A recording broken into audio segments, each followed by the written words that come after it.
நேற்று அருமை சகோதரர் ராகுல் காந்தி அவர்கள் கோவைக்கு வந்திருந்தார். நீங்கள்லாம் டிவியில் பார்த்துருப்பீங்க. பார்த்தீங்களா? எப்படி இருந்துச்சு? பாகுபலி படம் மாதிரி பிரம்மாண்டமாக இருந்துச்சு. ஒரே ஒரு மீட்டிங், டோட்டல் பிஜேபியும் க்ளோஸ்.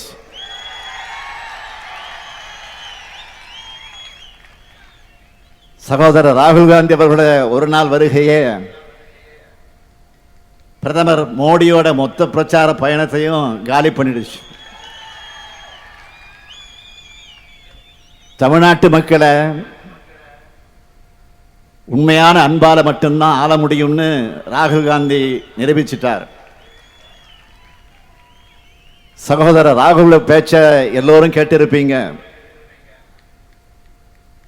தமிழ்நாட்டை எந்த அளவுக்கு மதிக்கிறார்னு அதிலேயே தெரிஞ்சிருக்கும். அது மட்டுமா,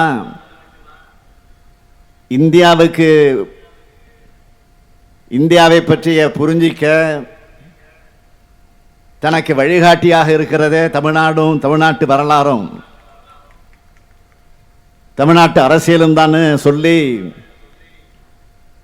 தந்தை பெரியார், பெருந்தலைவர் காமராஜர், பேரறிஞர் அண்ணா, முத்தமிழறிஞர் கலைஞர் நம்மோட தலைவர்களை மனதார போற்றினார். நடக்கின்ற தேர்தல் என்பது சாதாரண தேர்தல் அல்ல. 2 தத்துவங்களுக்கான போர்னு நாட்டு மக்களுக்கு உணர்த்தி இருக்கிறார். சமூக நீதியை நிலைநாட்டுகிற நமக்கும் சமூக பாகுபாட்டை விதைக்கிற பாஜகவுக்கு நடக்கிற வரலாற்று முக்கியத்துவம் வாய்ந்த தேர்தல் இதுன்னு நான் தொடர்ந்து சொல்லிக்கிட்டு இருக்கேன். இதே கருத்தை தான் இப்போ சகோதரர் ராகுல் காந்தி அவர்களுடைய பேச்சிலையும் எதிரொலிச்சிருக்கு. திராவிட இயக்கம் தோன்றிய பிறகுதான் 2000 ஆண்டு அடிமைத்தனத்துக்கு முற்றுப்புள்ளி வச்சு கடந்த 100 ஆண்டுகளாக ஒடுக்கப்பட்ட சமூகங்களை சேர்ந்த நாம் பல்வேறு போராட்டங்களுக்கு பிறகு முன்னேறிட்டு இருக்கோம். மறுக்கப்பட்ட கல்வி, வேலைவாய்ப்பு, அதிகாரம், இதையெல்லாம் போராடி பெற்ற இயக்கம் திராவிட இயக்கம். சமூக நீதியின் ஒளிவிளக்கா திகழ்கிற ஆட்சிதான் திராவிட முன்னேற்ற கழகத்துடைய ஆட்சி. ஆனா மோடி மறுபடியும் ஆட்சிக்கு வந்தா முதல்ல இடஒதுக்கீட்டை தான் ரத்து பண்ணுவார். ஏன்னா சமூக நீதினால பாஜகவுக்கு அலர்ஜி. இந்தியா விடுதலை பெற்றப்போ பல நாடுகள் என்ன சொன்னாங்க? பலதரப்பட்ட மக்கள் வாழுகிற நாடு அமைதியாக இருக்காது, பெற்ற சுதந்திரத்தை இவங்க ஒழுங்காக காப்பாற்ற மாட்டாங்கன்னு சொன்னாங்க. ஆனா அவங்களோட கணிப்புகளை பொய்யாக்கி உலகின் மிகப்பெரிய ஜனநாயக நாடா இந்தியா இன்று தலை நிமிர்ந்து நிற்குதுன்னா அதுக்கு காரணம் ஜனநாயக கட்டமைப்போட நாடு இயங்க அடிப்படையாக இருக்கிற அரசியல் சட்டம்தான். மோடி மறுபடியும் ஆட்சிக்கு வந்தான் நிச்சயம் புரட்சியாளர் அம்பேத்கர் உருவாக்கின அரசியல் சட்டத்தை மாத்திடுவார். அதனால்தான் சொல்றோம், மோடி ஆட்சிக்கு வருவது என்பது அரசியல் சட்டத்துக்கு ஆபத்து, ஜனநாயகத்திற்கு ஆபத்து, ஒட்டுமொத்த நாட்டுக்கே பேராபத்து. ஏன்னா 10 ஆண்டு காலமாக பாஜக ஆட்சியை பார்த்துட்டோம். நாட்டை எப்படியெல்லாம் சீரழிச்சிருக்கு. பெட்ரோல், டீசல், கேஸ் சிலிண்டர் விலை எவ்வளவு உயர்ந்துடுச்சு, எந்த அளவு தொழில் வளர்ச்சி விழுந்துடுச்சு, வேலையில்லா திண்டாட்டம் எப்படியெல்லாம் தலைவிரிச்சு ஆடுது. மோடி மறுபடியும் வந்தா இந்தியா சர்வாதிகார நாடாக மாறிடும். நாட்டில் ஏழைகளுடைய எண்ணிக்கை அதிகரிச்சிடும். கலவரம் செய்கிறது பாஜகவோட டிஎன்ஏலிருந்து ஊறுனது. நேற்று கூட ஒரு செய்தி வெளியாச்சு, எல்லோரும் பார்த்திருப்பீங்க. இதே திருப்பூரை சேர்ந்த சகோதரி ஒருவர் வாக்கு கேட்டு வந்த பாஜகவினரிடம்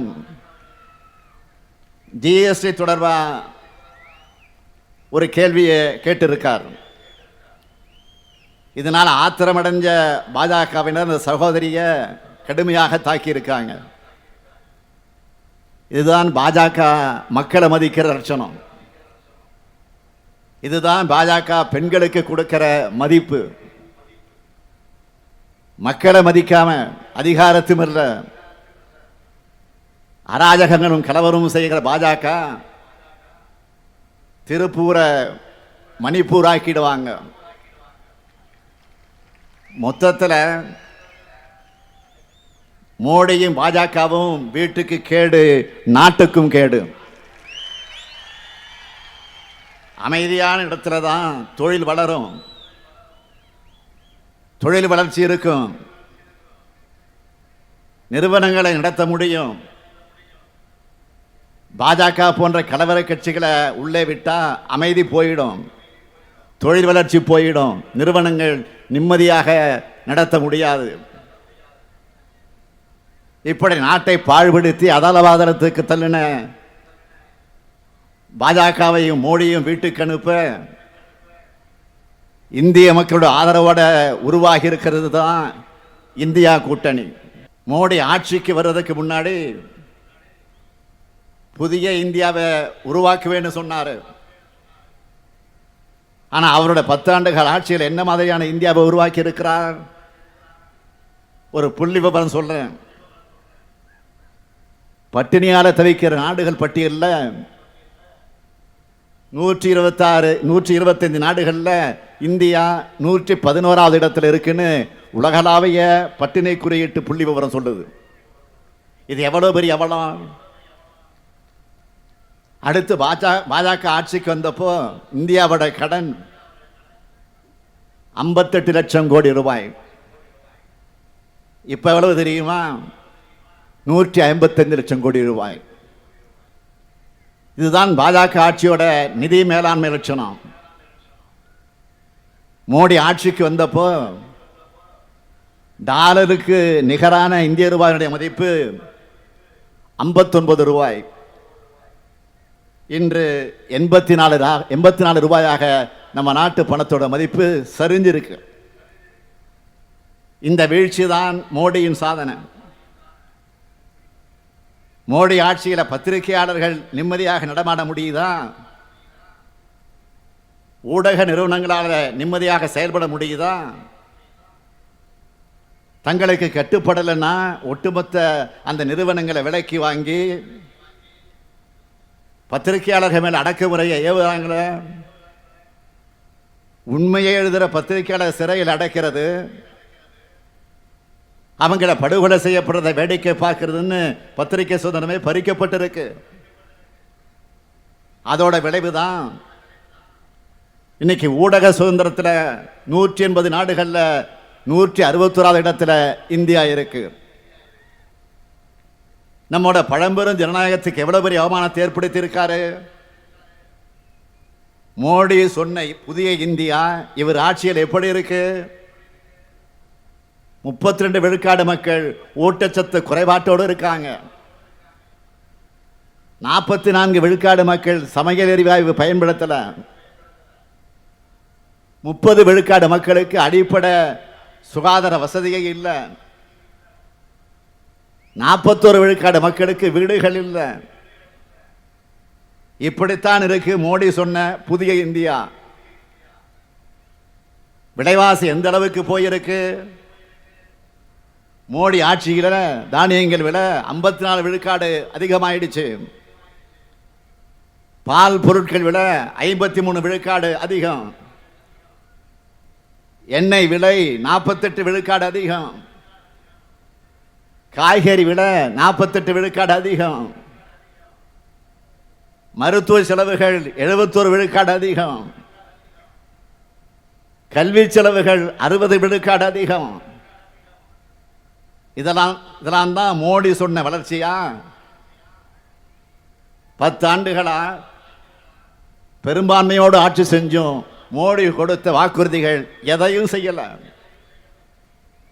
அதனால தான் எந்த மேடையிலையும் அவரால் திட்டங்களையும் சாதனைகளையும் சொல்ல முடியல. ஆனால் நம்ம திராவிட மாடல் ஆட்சியை பொறுத்த வரைக்கும் ஆட்சிக்கு வந்து 3 ஆண்டுகள்ல கஜானாவை தூர்வாரின அதிமுகவில் ஏற்பட்டுள்ள நிதிச்சுமையை நாம் ₹1 கொடுத்தா 29 பைசா மட்டுமே திருப்பி தந்து ஒன்றிய பாஜக அரசு தர நிதி நெருக்கடின் எல்லாத்தையும் மீறி ஏராளமான சாதனைகளை செஞ்சிருக்கிறோம். ஆனால் இன்னொரு பக்கம் நாட்டையே பாடுபடுத்தின பாஜக கூட கள்ளக்கூட்டணி வச்சுக்கிட்டு பழனிசாமி வராரு, அதான் வந்துகிட்டு இருக்காரு. இப்போ பழனிசாமிக்கும் தமிழ்நாடு பாஜகவுக்கும் தான் பிரச்சனையே தவிர அவருக்கு மோடி அமித்ஷாவுக்கும் எந்த பிரச்சனையும் இல்லை.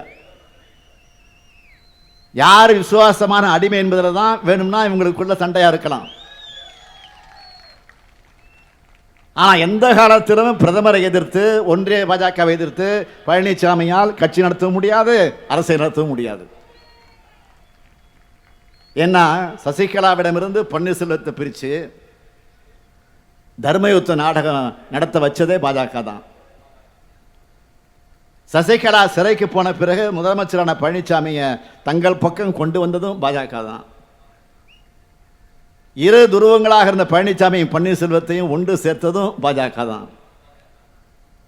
தினகரனை கைது செஞ்சு சிறையில் அடைச்சு அவரையும் தங்களோட அடிமையா மாற்றினதும் பாஜக தான். இப்போ இந்த பன்னீர்செல்வத்தையும் தினகரனையும் மிரட்டி தேர்தலில் நிற்க வச்சிருக்கிறதும் பாஜக தான். சசிகலாவை அரசியல் பக்கம் வரக்கூடாதுன்னு தடுத்ததும் பாஜக தான். பழனிசாமியை தனியாக நிற்க வச்சதும் பாஜக தான். இப்படி டிவி சீரியலில் திடீர்னு ஆட்களையும் காட்சிகளையும் மாற்றுற மாதிரி சதி நாடகங்கள் அரங்கேற்றிருக்கு பாஜக தலைமை. உறுதியோடு சொல்றேன், இந்த தேர்தலில் நேரடி பாஜகவும் மண்ணைக்கவும் பாஜகவோட தொங்கு சதைகளும் படுதோல்வி அடைவாங்க. தமிழ்நாட்டை வஞ்சித்த பாஜகவையும் தமிழ்நாட்டை பாழ்படுத்தின அதிமுகவை ஒரு சேர வீழ்த்துங்க. அதுக்கு நீலகிரி நாடாளுமன்ற தொகுதியினுடைய என்னுடைய வெற்றி வேட்பாளர், கழகத்தினுடைய துணை பொதுச் செயலாளர், என்னுடைய பாசமிகு சகோதரர் ராசா அவர்களுக்கு உதயசூரியன் சின்னத்திலும், திருப்பூர் நாடாளுமன்ற தொகுதியுடைய வெற்றி வேட்பாளர் சுப்பராயன் அவர்களுக்கு கதிர் அருவாள் சின்னத்தில் வாக்களிக்கணும்னு கேட்டுக்கிறேன். குடிகாத்த குமரன் மண்ணிலிருந்து உங்களை நாடு காக்க அழைக்கிறேன்.